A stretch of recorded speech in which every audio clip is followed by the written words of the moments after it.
Essa é a tarefa sobre a lenda dos diamantes. Primeira pergunta. Circule as palavras importantes do primeiro parágrafo do texto.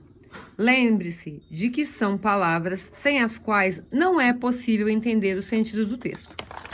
Então, sempre que eu tenho um texto, todos os verbos eu tenho que circular, porque o verbo indica o quê? Ação. Então, vamos lá.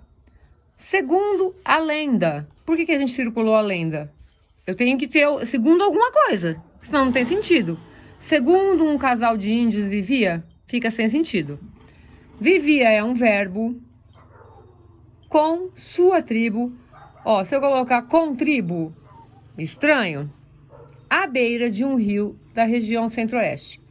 Ele, um guerreiro poderoso e valente, chamava-se, é outro verbo. Significa, outro verbo. Tinha, quer, dizer. Viviam. Os dois muito felizes não é verbo, mas se eu não colocar, viviam os dois muito o quê? Quando sua tribo foi atacada por outros selvagens da vizinhança. Beleza? Vou deixar aqui, depois vocês olham, corrijam as tarefas de vocês. A segunda pergunta.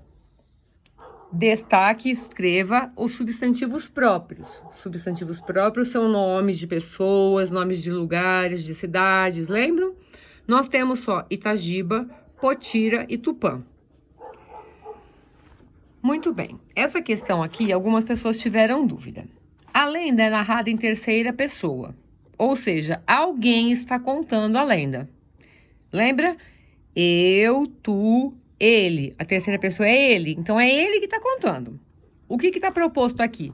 Vocês vão contar como se fossem vocês. Se é menino, vai usar termos de menino. Se for a menina, vai assumir a posição da Potira. Eu vou ler a história das duas maneiras. Como se fosse o Itagiba e como se fosse a Potira. Legal? Então, vamos lá. Segundo a lenda, um casal de índios vivia juntamente com sua tribo à beira de um rio da região centro-oeste. Eu, um guerreiro poderoso e valente, chamava-me Itagiba, que significa braço forte. Ela, uma jovem e bela moça, tinha o nome de Potira, que quer dizer flor. Vivíamos os dois muito felizes, quando nossa tribo foi atacada por outros selvagens da vizinhança. Começou a guerra e eu tive que acompanhar os outros guerreiros que iam lutar contra o inimigo. Quando nos despedimos, Potira não deixou cair uma só lágrima, mas seguiu com um olhar muito triste.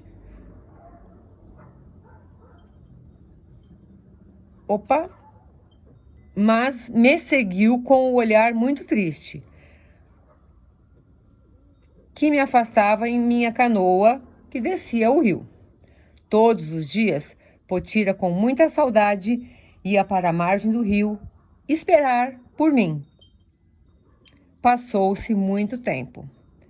Quando os guerreiros da tribo regressaram à sua taba, eu não estava entre eles. Potira soube, então, que eu morri lutando bravamente.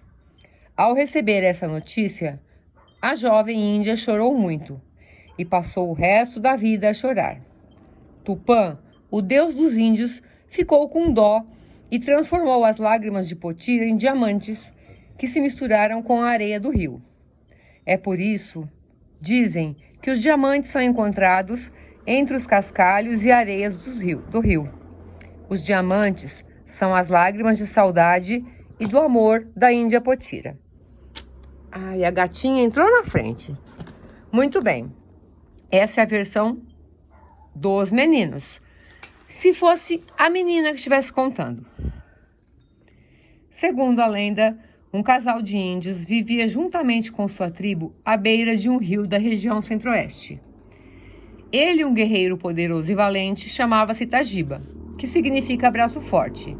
Eu, uma jovem e bela moça, tinha o nome de Potira, que quer dizer flor. Vivíamos os dois muito felizes, quando nossa tribo foi atacada por outros selvagens da vizinhança. Começou a guerra e Itagiba teve que acompanhar os outros guerreiros que iam lutar contra o inimigo. Quando nos despedimos, eu não deixei cair uma só lágrima, mas segui com um olhar muito triste meu marido que se afastava em sua canoa que descia o rio. Todos os dias, eu, com muita saudade, ia para a margem do rio esperar meu esposo. Passou-se muito tempo. Quando os guerreiros da tribo regressaram à sua taba, Itagiba não estava entre eles. Eu soube então que meu marido morreu lutando bravamente. Ao receber essa notícia, chorei muito e passei o resto da vida a chorar.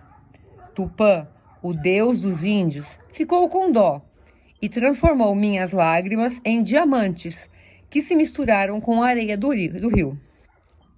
É por isso, dizem que os diamantes são encontrados entre os cascalhos e areias do rio. Os diamantes são minhas lágrimas de saudade e de amor. Me enrolei um pouquinho, mas sai, tá, gente? A Titi tá aprendendo ainda. Muito bem. A próxima. Observe a palavra a seguir. Margem. Parte sem letras da volta da folha. A margem do caderno, a margem do livro. Margem. Beira. Beira do rio, beira da estrada. A beiradinha, a gente para na margem do rio. Produza duas frases, sendo uma delas com o significado 1 e outra com o significado 2. Isso aí, gente, pode ser qualquer frase. Então, eu vou inventar uma da minha cabeça agora. Minha professora brigou comigo porque eu passei da margem do caderno. Esse é o significado 1. A outra. Outro dia fui brincar à margem do rio. Ponto. Dentre as palavras abaixo, circule aquelas que são polissêmicas, ou seja, que apresentam mais de um significado. Todas elas são polissêmicas. Nesse caso aqui, todas são. A gente brinca. Brinca não, né? Manga. Eu chupei uma manga gostosa. A manga da minha camisa rasgou. Banco. Fui ao banco pagar contas. O banco de perto da minha casa quebrou. Letra. A letra daquela música é muito linda. O outro significado. Não devemos levar tudo ao pé da letra. Vela. Acendi uma vela para o meu anjo da guarda. O outro significado. Eu não vou sair com vocês e ficar segurando vela. E cão. Eu tenho um cão muito bonito. Ou, aquele homem é bravo como um cão. Isso são exemplos. Vocês vão fazer as frases que vocês quiserem. O jogo da trilha também era uma coisa pessoal. Nesses espacinhos em branco, a gente coloca regrinhas. Quanto mais complicadas as regrinhas, mais gostoso fica. Por exemplo, aqui eu coloco assim: dê 10 pulinhos. Aí eu vou em outro lugar qualquer e coloco ali. Volte ao começo.